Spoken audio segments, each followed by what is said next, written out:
Halo semuanya, selamat datang di channel saya. Oke, di video kali ini saya akan mereview sebuah laptop yang dia tuh hybrid apa ya istilahnya ya. Jadi dia tuh 2 in 1, dia bisa jadi laptop, bisa jadi tablet. Yaitu mereknya adalah Acer 110, Acer Aspire Switch 110 itu lengkapnya ya. Jadi langsung saja kita lihat barangnya seperti apa ya. BTW ini saya dapat dari OLX ya, nyari-nyari barang bekas di OLX. Nah, saya dapat ini. Saya dapat harga sekitar 1,6. Walaupun sebenarnya ini kalau misalnya mau nyari di online shop seperti Shopee gitu misalnya, dia harganya masih 2 jutaan. 2 juta lebih dikit gitu. Nah, jadi Acer Switch nih dia apa nggak cuma ada satu doang ya jenisnya, ada Acer Switch 110, yaitu ini ada Acer Switch 10 doang, yaitu yang versi yang nggak ada harddisknya. Nah ini versi ada harddisknya gitu. Nah yang Acer Switch 10 doang ada one-nya itu harganya lebih murah dia. Kalau di Shopee itu masih ada sekitar 1,6 itu masih ada. Atau yang lebih murah lagi itu sebenarnya ada, saya pernah mau nyari-nyari, harganya itu sekitar 1,4 gitu, tapi sekarang udah habis ya. Sekarang yang masih ada di Shopee itu cuma yang 1,6 gitu. Nah itu versi yang nggak ada harddisknya, ini ada harddisknya.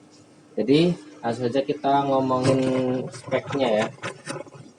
Jadi spek singkat aja ya, nggak usah yang jimet-jimet. Jadi Acer Switch 110 ini dia mempunyai nama lain, yaitu adalah SW1011. Itu nama apa, nama kode apa nggak tahu ya, kurang tahu saya. Nah terus dia RAM-nya tuh 2 GB DDR3. Terus layarnya tuh 10,1 inci, 1280 kali 800 pixel, IPS panel. Terus ini yang jelas layar sentuh ya, soalnya ini bisa jadi tablet. Terus harddisknya ini 800 GB. Nah harddisknya ini dia ada di keyboardnya ini, jadi bukan ada di, ini kan terbagi dua ya, terbagi jadi dua nih. Ada yang tabletnya, ada keyboardnya ya. Nah harddisknya tuh di sini, bukan di sini gitu.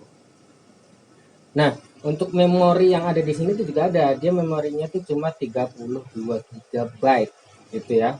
Cuma dia bisa ditambahin sama micro SD yang ada di sini nih. Nah, ini udah data kasih micro SD, dia ukurannya 32 GB. Jadi total semuanya sekitar 64, 64 tambah 64. 32 tambah 32 berarti jadi 64 gitu. Jadi bisa ditambahin ya. Ya untuk laptop ukuran ukuran memori 32 GB itu memang sangat kurang sebenarnya. Cuma kalau misalnya mau digunakan untuk keperluan ringan gitu, kayak misalnya ngetik-ngetik gitu atau browsing atau nonton film ya udah bisa lah. Cuma kalau untuk misalnya install game berat gitu ya kayaknya agak kerepotan. Nah soalnya ini kan memorinya cuma 32 GB tuh, baru tak installin Windows 10 aja itu langsung kepakainya tuh udah banyak, sisa tinggal berapa ya, 9 GB apa ya, sekitar segitu. Terus tambahin installin Microsoft Office, terus video player, VLC, itu tinggal 6 GB. Itu ya, ya emang harus kebutuhan ringan sih. Gitu. Nah, ini terus baterainya itu dia tuh pakai lipolymer 2 sel 8200 mAh. Durasinya sih kalau ngomongnya sih katanya 6 sampai 8 jam. Nah, cuma saya udah tes dengan apa dengan kapasitas 100%, baterai 100%. Kita buat nonton film selama 2 jam, itu dia masih bisa bertahan dengan hanya berkurang sekitar 30%. Jadi masih ada 70%-an lah gitu. Ya lumayan sih, maksudnya untuk nonton film gitu lumayan lah, nggak terlalu boros banget sih menurutku. Itu untuk masalah baterai. Jadi itu udah spek singkatnya udah ya. Nah langsung saja kita lihat coba penampakannya seperti apa sih, penampakan lebih dekat. Nah ini bisa dicabut ya, jadi dia tuh pakai magnet di sini. Jadi cara nyabut dan masangnya itu cukup mudah, cuma tinggal kalau pasang ceklek gitu aja udah, dia langsung nyedot sendiri. Terus kalau mau ambil tinggal, nah gitu aja. Nah itu di sini ada tabletnya ya, dia jadi bisa jadi tablet, bisa jadi laptop, mantap lah pokoknya. Untuk keperluan browsing-browsing nonton film ini sangat cocok sih menurutku. Gitu. Nah di tabletnya sendiri dia ada di bagian atas tuh ada ini power button atau tombol tombol power ya. Ini di sini. Nah ini ada tombol power. Terus di sini ada volume up and down. Terus ini ada indikator baterai. Nah dia kalau ngecas dia warnanya oranye, kalau udah penuh warnanya biru. Terus ini kayaknya mic ini ya, mic-nya kayaknya di sini. Terus di sini di bagian samping kiri dia ada slot micro SD. Itu cara masangnya juga kayak micro SD yang lain-lainnya gitu. Tinggal didorong terus dia muncul sendiri. Masukinnya tinggal didorong. Ya kayak masang hard disk micro SD yang di lain-lainnya kayak gitu juga. Nah di sampingnya ini dia ada micro HDMI, jadi dia bisa dicolokin ke monitor biar monitor atau proyektor gitu ya, biar kalau misalnya mau pakai layar lebih gede bisa pakai ini micro HDMI. Cuma harus ada konverternya dulu ya dari HDMI ke micro HDMI. Jadi di sampingnya dia ada lubang buat ngecas, buat charger gitu. Nah, terus di sampingnya dia ada micro USB. Jadi kalau misalnya kita mau masukin flash disk gitu misalnya, tapi tanpa pakai keyboard, nah bisa pakai ini. Cuma harus pakai USB OTG gitu, biar bisa masuk ke sini. Terus sampingnya langsung ini ada headphone jack atau buat headset ya. Udah itu aja. Terus di bawahnya ini ada konektor buat ke keyboardnya, buat ke dockingnya ini. Terus ada ini buat magnetnya buat bisa biar nancap di sini. Terus sampingnya nggak ada apa-apa lagi, di samping kanannya udah nggak ada apa-apa. Terus di belakangnya ini ada merek Acer, terus ada speakernya di sini, terus ada kamera di sini. Kameranya nih berapa ya?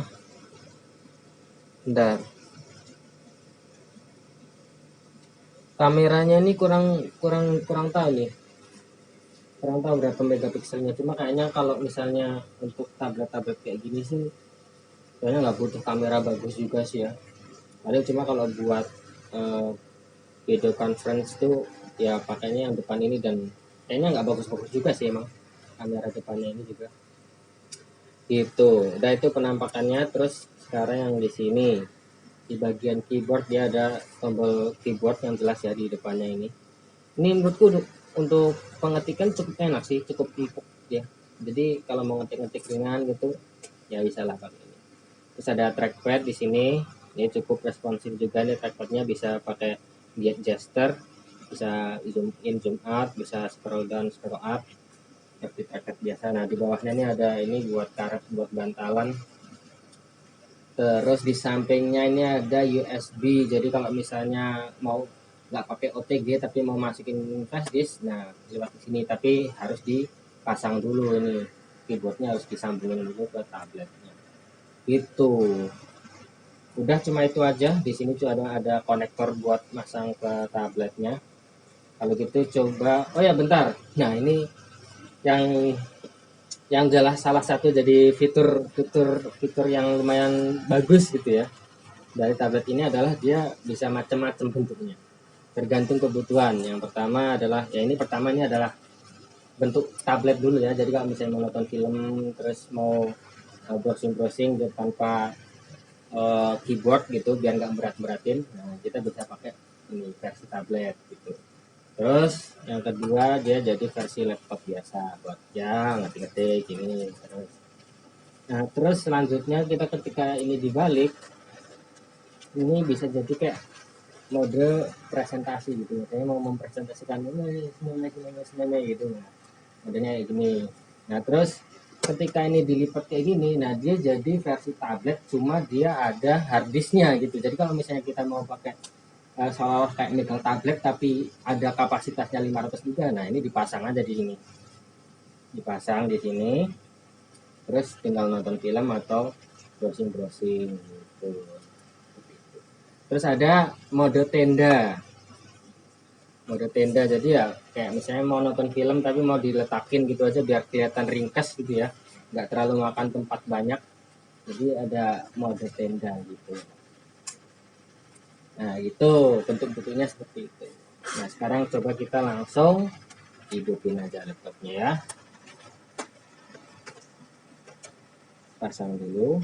Nah ngidupinnya tuh kayak ngidupin HP atau tablet gitu, jadi nggak bisa sekali sentuh kayak ngidupin laptop atau komputer biasa, tapi harus ditahan agak lama baru bisa hidup ya. Oke, ya udah muncul lambang Acernya. Lumayan lama sih ini bootingnya, tapi ya nggak lama-lama banget lah. Nah dia udah langsung mau masuk gitu. Jadi selama saya pakai sih ini enak-enak aja sih, nggak ada masalah sama sekali. Ya untuk pekerjaan ringan sangat-sangat cocok lah untuk mahasiswa, atau kalau enggak untuk guru gitu ya, cuma buat ngetik-ngetik atau bikin materi, itu sangat cocok lah buatku. Enteng, dibawa kemana-mana, kecil, ringkes, nggak makan tempat. Oke, kita langsung masuk aja, ini udah masuk ke desktop. Nah coba kita lihat. Oh ya ini BTW dia bawaannya itu Windows 10 ya, ada langsung Windows 10. Nah terus lagi ini enaknya tuh dia layar sentuh guys. Jadi ketika misalnya mouse-nya mati nih, kita bisa pakai tangan gitu. Coba kita lihat kapasitasnya ya. Kita lihat. Nah ini. Nah, ini malah tinggal 4 GB sekarang dia. Kapasitasnya tinggal 4 GB dia. Jadi emang namanya komputer itu kadang suka emang tahu-tahu nambah file sendiri gitu di drive C. Padahal ini instalnya nggak banyak, cuma apa sih, memang cuma Microsoft Office, terus Zoom, misalnya bisa buat ngajar gitu, jadi ada Zoomnya buat belajar online. Nah ini harddisknya ini 500 GB ya di sini ya, ini 500 GB, baru kepake berapa giga nih, sisanya masih 426. Nah ini apa, micro SD nya ini masih sisa banyak. Nah sekarang kita coba tes nonton film ya. Ini ketika saya buat nonton film, ini rasanya dimanjakan sekali nih, matanya tajam gitu, gambarnya tuh tajam. Mana nih filmnya nih, coba kita tes nonton film ya. Despicable Me, warnanya tuh enak dilihat, jadi lumayan sekali nih untuk laptop seharga segini tuh sangat-sangat mantap betul lah pokoknya. Mungkin kalau lihat dari kamera nggak terlalu kelihatan ya, cuma kalau misalnya nonton langsung itu tuh udah keren banget itu. Nah ini, jadi untuk nonton film sangat-sangat enak ini ya. Mungkin karena layarnya kecil aja ya, jadi mungkin kurang puas, cuma kalau untuk misalnya nonton film sambil tiduran itu wah enak banget ini nonton. Nah terus oh ya ini, walaupun laptop dengan spesifikasi oh ya tadi belum tak sebutin ya prosesornya itu dia pakai Intel Atom 1,44 GHz. Intel Atom apa ini nggak tahu. Jadi Intel Atom 1,44 GHz. Nah dengan prosesor seperti itu saya coba untuk main Photoshop sama bikin gambar. Nah kita pakai Medibank di sini. Jadi ketika kita mau gambar, kita bisa pakai stylus pen yang ya murah-murah aja gitu. Kayak misalnya ini saya kemarin pernah gambar-gambar pakai stylus pen yang ini cuma harga berapa, 25.000 ya. Ya lumayan lah jadinya, hasilnya lumayan walaupun nggak seenak ketika emang itu stylus pen bawaan gitu. Kita coba lihat ya ketika gambar pakai ini gimana, responnya seperti apa. Nah ini saya pakai Medibank. Terus saya coba untuk edit-edit gambar pakai Photoshop juga masih lumayan enak lah. Tapi Photoshopnya yang paling CS3 ya. Saya pakai yang CS3, jangan yang udah terbaru. Kayaknya mungkin bisa, cuma agak berat gitu. Nah tapi kalau misalnya mau edit-edit ringan pakai Photoshop CS3 udah lumayan sih. Coba kita gambar ya. Jadi kalau misalnya mau gambar ini cukup enak mungkin. Responnya juga nggak terlalu lama sih, lumayan sekali dia. Jadi kalau misalnya mau buat, nggak cuma buat gambar, misalnya mau buat ngajar online gitu, nulis pakai ini juga mantap ini. Cuma karena ini stylus murahan ya, jadi ya emang ada apa namanya, ada nggak responsif dikit ya. Cuma aku yakinnya kalau misalnya kita beli pakai stylus yang aktif ya, stylus pen yang aktif, dia yang pakai listrik, itu mungkin bisa lebih mantap lagi dia untuk nulis untuk gambar gitu. Cuma ya ini bisa diterima lah dengan laptop seperti ini, dan dengan stylus yang ini seperti ini, saya bisa menghasilkan gambar yang nggak jelek-jelek amat. Coba kita lihat ini ya. Ini. Nah ini lumayan lah menurutku.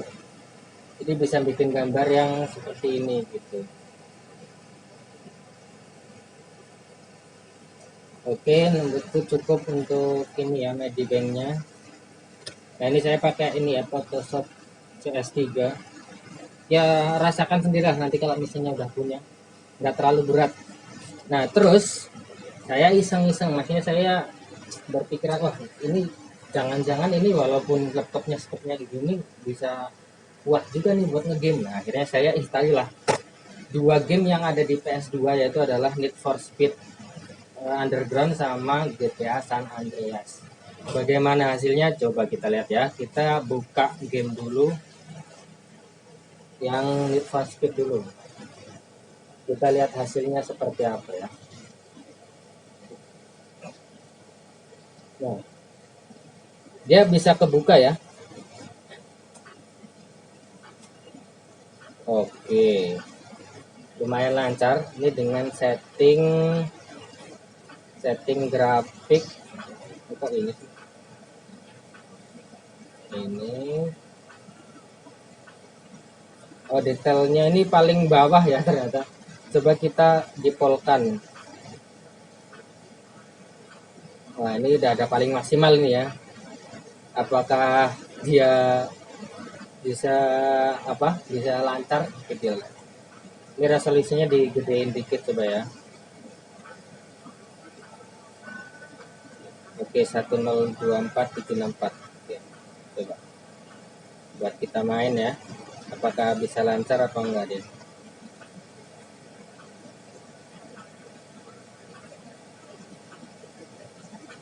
Langsung quick race.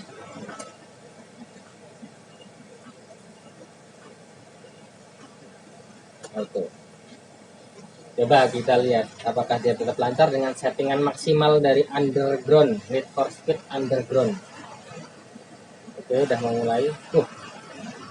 Gambarnya cukup mantap ini. Lancar ternyata coy. Ini setting maksimal ya tadi ya. Bukan setting paling bawah, ini masih lancar betul ini. Masih bisa diterima ini.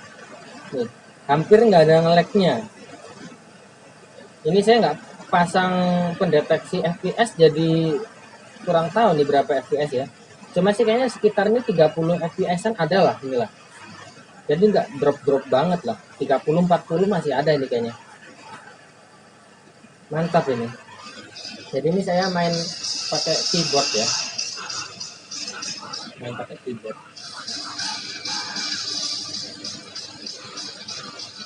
Mantap ya, lumayan coy, serius.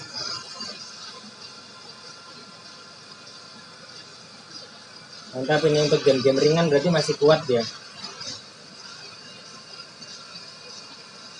Mantap, oke. Berarti berhasil ya dia untuk memainkan Need for Speed Underground. Ini kita lihat lagi ya displaynya ini. Nah ini level of detail maksimal udah. Jadi lumayan bisa buat main Need for Speed Underground dengan detail maksimal. Oh ya, ini saya BTW nginstalnya itu dia tak instalin di harddisk yang 500 GB ya. Jangan diinstalin di C berarti ya. Karena kalau diinstalin di C langsung habis itu memori. Baterainya habis, nggak sadar kalau baterainya habis. Tinggal, nah ini udah tak cas ya, udah tak cas pakai ini. Sekarang kapasitasnya udah 13%. Tadi ternyata habis, nggak tahu. Oke. Nah sekarang kan udah Need for Speed ya. Coba sekarang kita buka GTA San Andreas. Jangan GTA 5, saya yakin nggak bakal kuat ya. Installnya aja mungkin bakal lama banget itu. Oke, GTA San Andreas masih terbuka. GTA San Andreas ini dulu game favorit banget ya ketika pas lagi zaman PS2. Sekarang udah PS5 udah ada. Jadi GTA 5 sekarang. Tapi ini paling berkesan sih GTA San Andreas ini.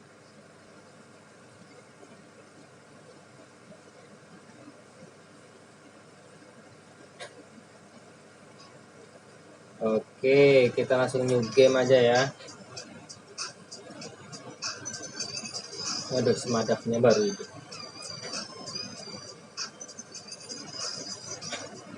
Oh iya, ini kita belum ngecek ya ini settingannya apa ya. Tapi yang jelas ini masih bisa. Oh, nggak crash dia. Oh, nggak nge-crash dia. Cuma ke minimize sendiri. Nggak tahu kenapa. Oke, langsung mulai. Nah, udah ya. Ini saya main pakai keyboard nih. Ya. Masih lancar, series ini lancar ini. Coba kita naik mobil ya. Naik mobil pakai apa? OS. Oke, lumayan lancar ini. Gimana sih? Oke, taksi.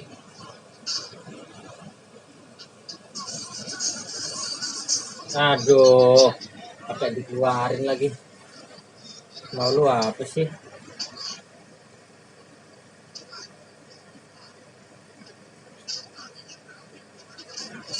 Oke. Oke.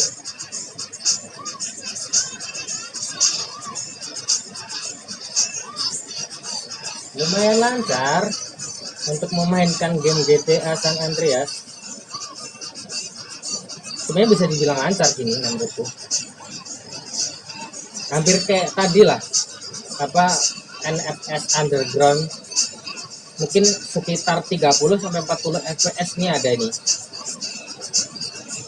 Ya mungkin nggak emang FPS-nya nggak tinggi-tinggi banget ya, soalnya kan speknya juga rendah ya. Jangan terlalu berharap tinggi gitu. Coba kita lihat nih settingannya seperti apa. Settingan advance. Oh, visual effect quality-nya dia high cara. Tadi dengan yang high itu dia lumayan lancar. Coba kita paling yang very high coba ya. Very high coba.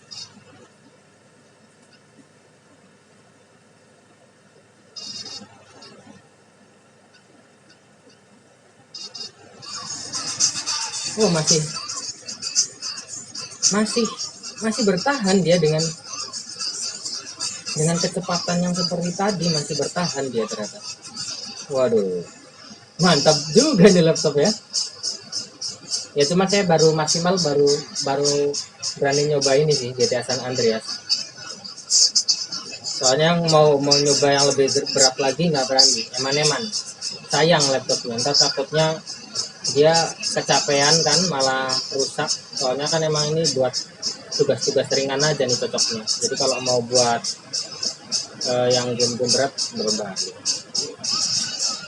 Udah kali ya, udah cukup lah kayaknya buat ngetes gamenya.